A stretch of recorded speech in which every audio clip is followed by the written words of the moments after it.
Ito yung mga bagong mga bagong tuta, ang Belgian. Mga busog.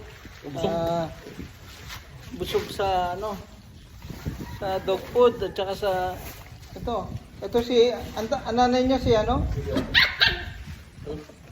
si Tere ba? Hindi po, sir. Julian po. Si Juday. Magaling mag-alaga si Juday. Oh, galing yan. Wala din lang problema niya. Juday? Oo. Pati ito si Ro, magaling rin ito mag-alaga.